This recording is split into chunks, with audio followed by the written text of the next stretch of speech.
And here we are at the final world. I don't like to discuss this part, and it still bothers me very much. But it's something that I have to do so I could put this behind me. People deserve to know. At this point, I was well aware of the game's unnatural nature, but Zenith was different than the other worlds. While some of the other worlds were certainly strange and sometimes frightening, the world of Zenith was a nightmare. And I didn't have to go any further than the board screen for indication that there was something wrong with Zenith. The first thing I noticed that all the blood red texture of the board, which is a quite resemblance of Planet X, and the music, which was an eerie whistling tune. I noticed that I had Solomon and Anguirus back, and I felt better for a second. Then I scrolled over to the right to see who my enemies would be this time. This time, it was Destroya and Ghidorah. But judging from the icon, it was a different Ghidorah than the original, standing on the ground instead of flying. The grotesquely detailed pinkish red icon also caught my eye. I couldn't tell what it was supposed to be, and I was afraid to find out. Going back to the side of my board, I decided there wasn't much choice but to do my usual routine and going to the quiz level before doing anything else. I was not ready for what had happened. I jumped back when this appeared, accompanied by a terribly distorted version of the password theme. It looked as if Face had fallen victim into some terrible glitch. Is this what he meant by "will you miss me"? Did he know that this would happen? My thoughts were stopped short as I noticed that the glitches were all over the screen and seemingly falling apart when I was inactive. And so I quickly rushed out. And when I got back to the board, I had somehow gained a new monster. I haven't asked if I even wanted one. I tried to select it, and this happened. What the hell was going on? The game's behavior was scaring me, and I haven't even started the levels yet. I couldn't understand why I was randomly given a new character and then denied use of it. But for the free time being, there was little that could be done, and I viewed the last TV screen. No animation, no music, dead. Every instinct I had was telling me to stop playing, to just turn off the game, and something in the game itself might have been trying to warn me as just how horrible this last world was. But then, with every stretch of the way, I was compelled to give up. I couldn't do that now, not on the last world. Besides, after taunting me with the memories of the Melissa, I felt that the game owed me some answers. I noticed that the first level was a red temple, so at least I would be familiar with the level graphics if nothing else. I went in with Godzilla, the monster I was most familiar with. Godzilla had been shrunk, the level and score meteors had vanished, and the blue temple statue faces were back. The music was similar to the blue temples, but strange, haunting vocalization. I tried to get my spirits up by thinking, well, if this level is like the blue temples, then that might mean there will not be any enemies this time to deal with. How wrong I was. After a short walk, all the statues' eyes started glowing, and a pack of the beasts from Shadow Labyrinth came charging into me. Since they were coming from the right side of the screen, I had to fight my way through them. This battle greatly tested my reflexes, but thanks to my speed, I plowed through the beasts. They gave off health power-ups after dying, which helped recover the damage they had given me. However, As I continued through the hallway, the statue's eyes glowed again, summoning another wave. It seemed to be the same number of them, but I was less prepared this time and took more damage. I had gone through 4 of these waves until I reached the end of the hall, where I heat-beamed the last of the monsters over the edge into the abyss. At first, it seems that I had reached a dead end, but after the statue's eyes stopped glowing, a brick path slowly appeared before me. I followed the path, which kept me moving towards the right until it stops at a wall, where I was going vertically by jumping up ledges. Along the way, I encountered new creatures and some sort of strange shrine which had a statue of the Hell Beast and some other creature I don't even recognize. As I went through, the path took a downward direction. I had to carefully aim my jumps to avoid the enemies, which were plentifully in this part of the stage. They didn't have that many attacks, but they could easily shove you over the edge of the platform. At the end of this tunnel, there were a few platforms floating above nothingness. I landed on one of them towards the left of the screen, and then something came from above. It looked like the blue angel from the graveyard, except now it was red and had a skull face. Any of the pleasant feelings I had with the blue angel were not present with this red one. And as it hovered around, its eye sockets started glowing, just like the statues, summoning monsters to attack me. Surely this was not the same behemoth being I encountered before.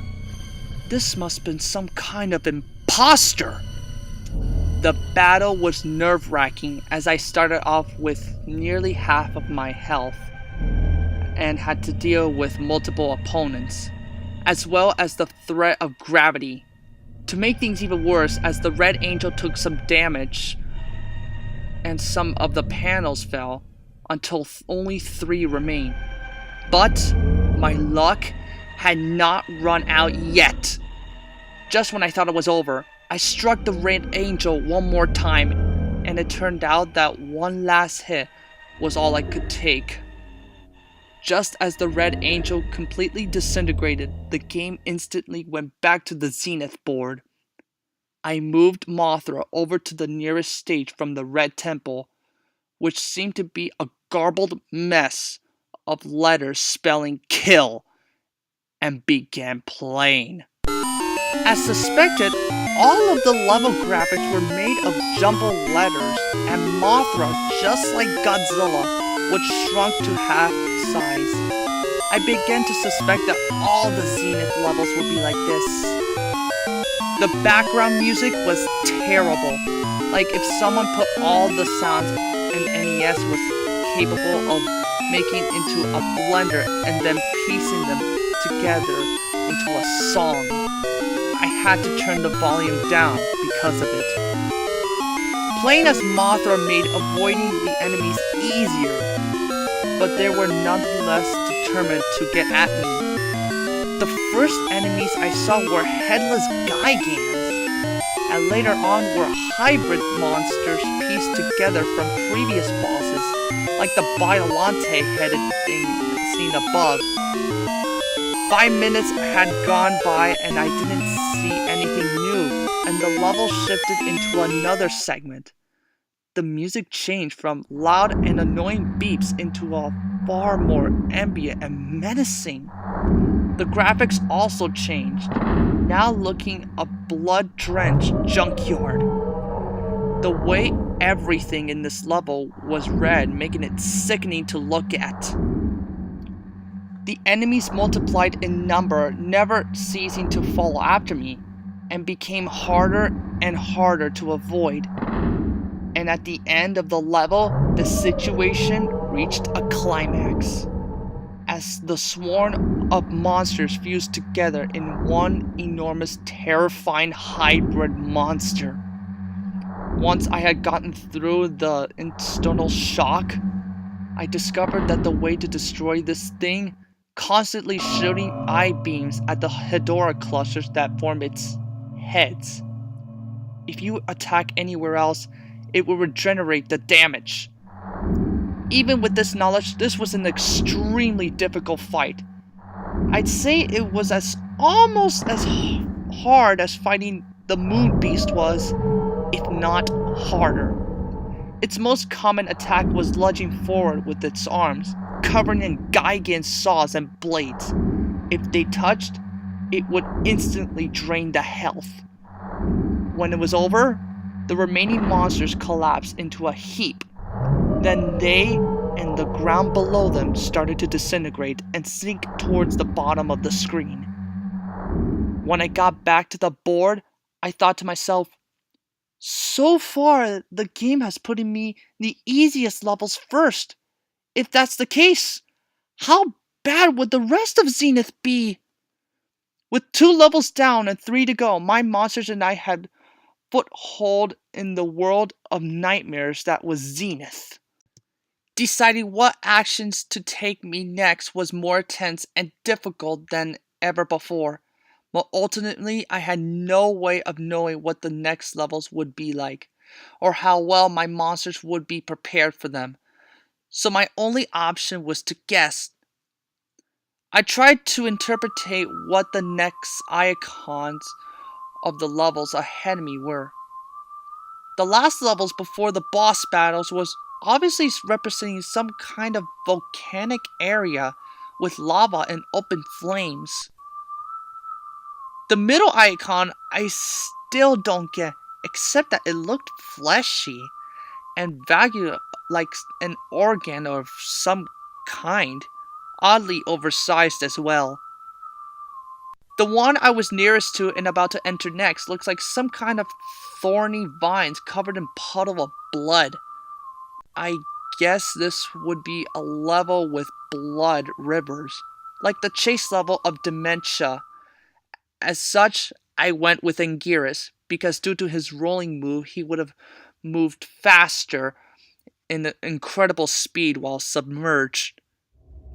The level which I call Blood Lake looked like what I was expecting. Rivers of blood, accompanied by thorn-covered vines, which were scattered along the sides of ground. The music was rather faint, but I could hear a distinct drum beat and a few other instruments. A lot of echoes, and sometimes it sounded like someone was hitting a drum underwater. I was disappointed to see that Anguirus was shrunk just as Godzilla and Mothra had been. Apparently all the Zenith levels would be like this. I felt less secure with my giant monsters no longer some giant. I walked along with interruption for a minute until my path reached a dead end. There was a massive gap between the ground I was walking on and the ground to the right of the screen. I would have swam it and continued walking through the level. But due to the huge mass of brambles in the way, there was nowhere to go. 2 creatures with gliding membranes on their arms and a lamprey-like mouths were perched on outstretched vines and screeching at me, much like a crowd to an invader of its territory. Another unnerving display of possibility by the creatures of this game, if it's even a cure to refer to as a being of the game, that is. I descended into the blood, slowly sinking to the floor. Aquatic enemies were everywhere, and they were hard to avoid. The black shark in particular was very aggressive and hard to deal with, but thankfully, I only encountered one. As the scene became more and more crowded, I swam up to the surface to find that it was littered with floating corpses. Creepy, but at least they're not a threat. Or so I thought. Until they all sprang to life and leapt on me. They were trying to pull me under, and they were draining my health as they did. They all attacked as a group, and when I got one off me, another would jump on me from behind. I had to curl up into a ball and roll over for them to loosen their grip. And when they did, I quickly retreat. It wasn't long before I had to reach another land path. A note regarding the brambles. You could stand on them, but it causes pain. And you could only destroy some of the vines, but only the thinner ones. I had to destroy multiple vines as well as dealing with more enemies. And then I was interrupted by a scream. This screen was only up for about 30 seconds.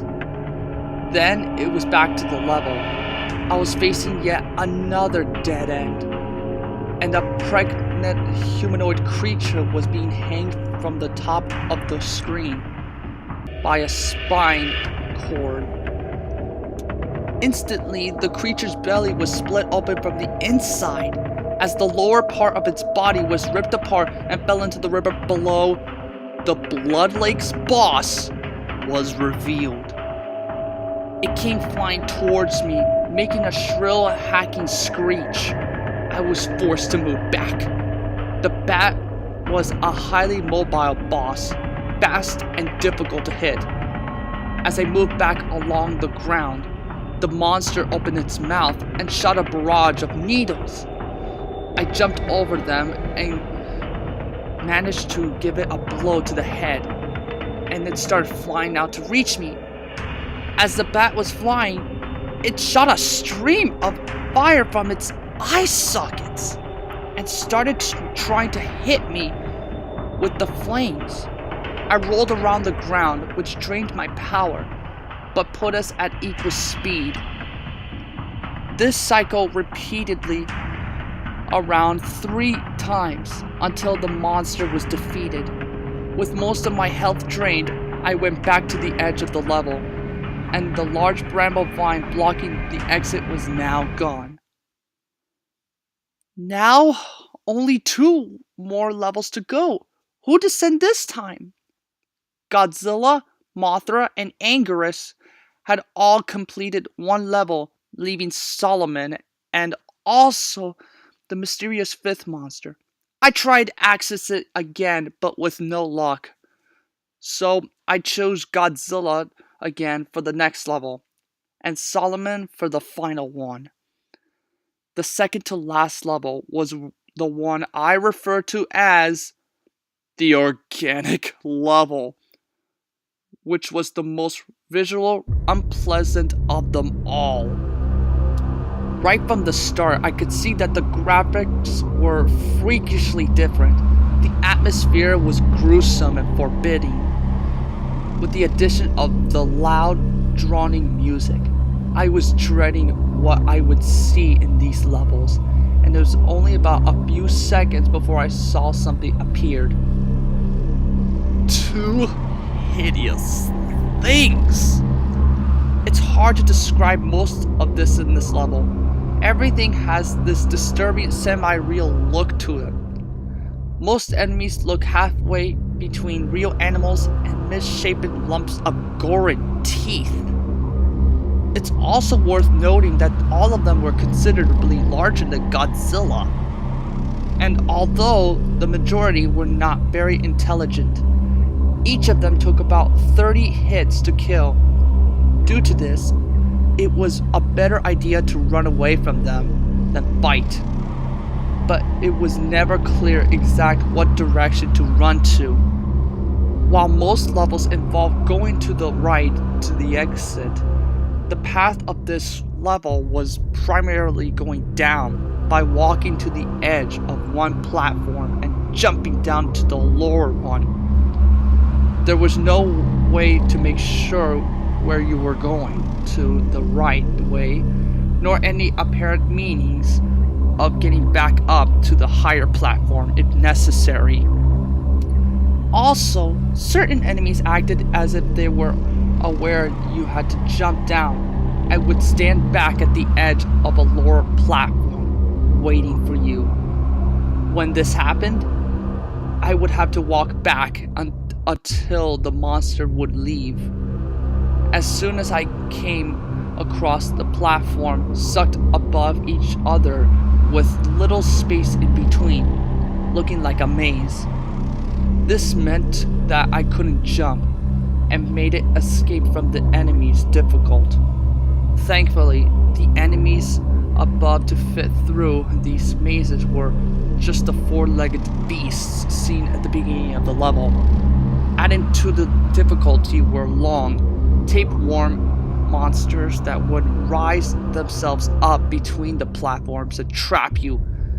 The only attack they were responded to was the heat beam, which would cause them to shrink back down. But this was costing even more power, and I couldn't afford to do it without the heat beam for long. While trying to avoid the abominations that dwell in this level, I found out that if you stand idle in one place for too long, the ground tries to absorb your monster. I think it was about 4 minutes before the end that this level was making me physically sick. The tensions was getting to me and having to take all these disgusting sights that make me want to vomit.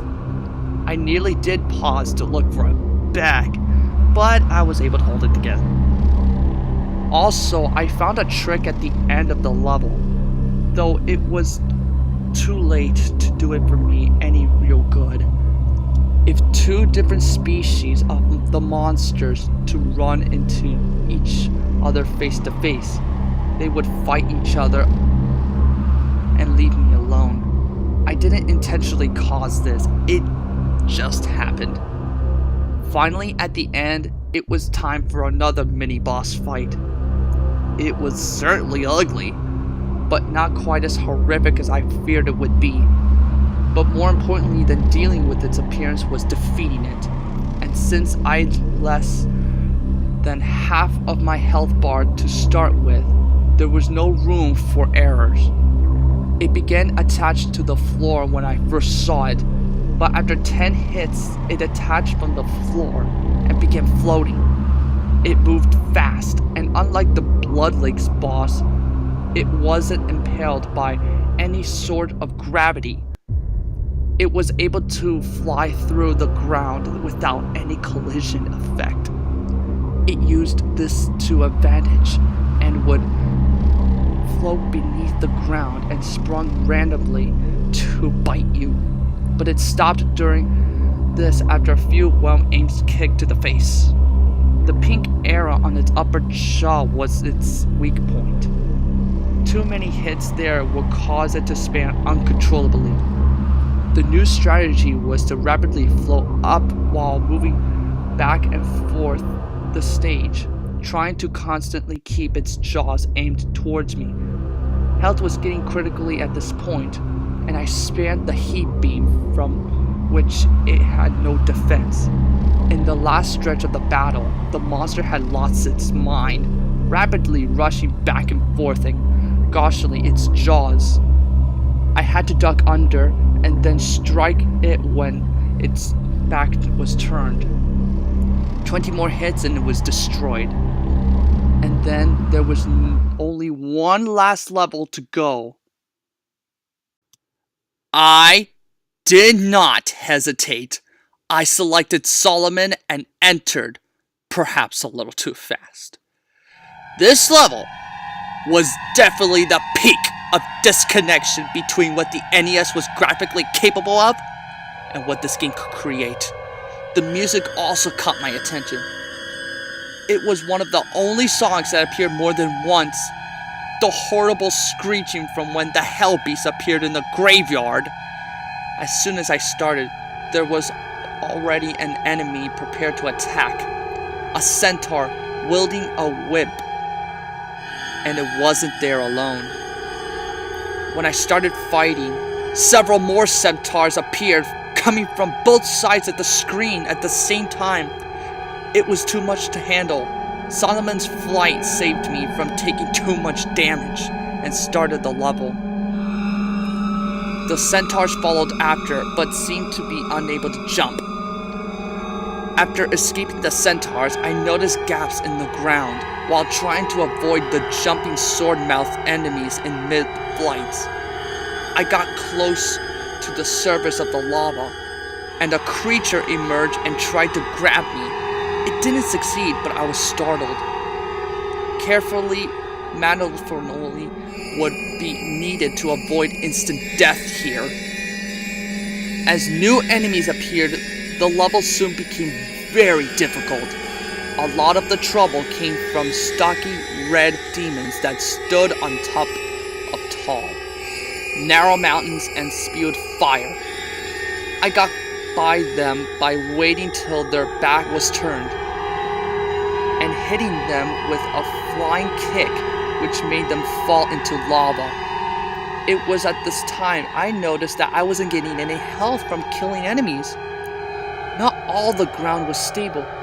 At one point, the ground was reduced to small chunks that slowly drifted towards the right. Some of them would sink into lava upon landing on them, and there was no way to tell which one of those would sink and which one would not. Being close to the lava added the threat of the lava creatures, and this was very frustrating.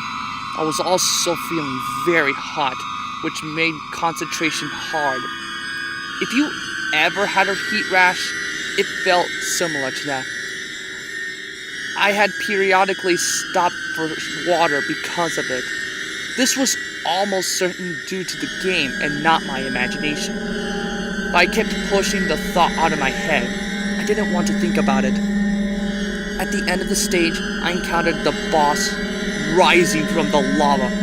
Its arrival noted with an ungodly howling roar. And when it walked onto the land, I saw how gigantic it was. Several times the size of Solomon. I was about to fly up and attack when it opened its mouth and let out a huge blast of fire. I had to fly to dodge the flames and then get close enough to hit the boss to fire a heat beam at its face, causing it to stumble backwards. If it didn't stumble backwards, it would have kept moving left until it forced Solomon into the lava, as there was no more ground with it in reach. The beast had to wait between using of its fire breath, as it seemed to cost a great deal of energy. I used this time to attack it, but fire wasn't its only weapon, and I had to worry of the monster swatting at me with its clawed hands, and its health decreased. It moved faster, and the battle felt like a tug of war between the two monsters over the bridge of land. About 40 hits, it was defeated, tumbling backwards into the lava from whence it came. And then, the final stage had been completed. At last, it was down to 2 bosses and a final encounter with the Hell Beast. For some reason, I thought Ghidorah would be easier to beat, so I confronted him first. The classic Ghidorah music from the original started up as I was facing against the new King Ghidorah. King Ghidorah was as powerful as unrelenting as ever. He instantly lashed out with gravity beams, which were more damaging than Godzilla's heat beam. It became a struggle of constantly beating Ghidorah at every opportunity to keep him from using the attack. But Ghidorah soon saw through my tactics and started using physical attacks as well. He would strike with each of his necks, knocking me backwards and making it impossible to get close enough to punch him. But I had an idea, to wait for him to launch with one of his heads, and immediately blasted with the heat beam. It worked! And to my surprise, the heat beam actually obliterated Ghidorah's middle head. It was only a few seconds before I realized what this would lead up to. And sure enough, King Ghidorah uses the power of the glitch to transform into Mecha King Ghidorah. But what really shocked me was the sudden change of music. I had heard of it before, but it wasn't from the original NES game. It was from the game Super Godzilla during the Mecha King Ghidorah fight. Mecha King Ghidorah's first attack was its most deadly, the Machine Hand. Very similar to Gigan's Saw, it immobilizes the monster and rapidly drains the health bar. Fortunately, before Ghidorah could do a lot of damage, the timer ran out. I would need to defeat Mecha King Ghidorah quickly to prevent him from using the Machine Hand, so I select Solomon to fight him. The two monsters were eventually matched in strength, but Solomon was faster, and by slashing and heat beaming without pause, the cyborg monster soon met its end. With King Ghidorah defeated, I was returned to the board. I now outnumbered the final enemy by 4 monsters to 1, and victory seemed to be soon at hand. The base icon had changed into a blood red color. I could feel hatred emanating from it. I started the fight against Destroyer with Anguirus, and the music was the same as Ghidorah's. When the fight began, Destroyer was in microscopic form. After one hit, changed into the Juvenile, which had few attacks and was also deflated with easily. The fight became serious once Destroyer entered the aggregate form, gained the use of large arms and the micro-oxygen beam. Anguirus' roll attack, which had been very useful up till now, was rendered useless by Destroyer constantly attacking me with his large arms and tried to use it. For this part of the fight, I had to rely on brute strength. Just before the time ran out, Destroyer had changed into his flying form, which Anguirus is ill-suited to fight against. Going back in, I fought against the flying form with Mothra, which seems fitting. Mothra may be weaker than Anguirus, but was much better equipped to dodge and encountered Flying Destroyer's attack, so the fight was in my favor. However, the Mecha Ghidorah music started playing and Destroyer changed into his final form sooner than expected, which drastically turned the tables. Mothra's attacks were doing very little to Destroyer, and I had to move furiously to avoid damage while waiting for the timer to run out. Even though it would be nearly impossible to beat Destroyer with Mothra, I still had 3 other monsters. Final Form Destroyer was very resistant to taking damage. The heavily armored foe would not be defeated easily without a long fight. In the last part of the fight, I wasn't using much strategy, just attacking as brutally as fast as I could, raging between Godzilla's fire breath, Anguirus' brute strength, and Solomon whatever I could.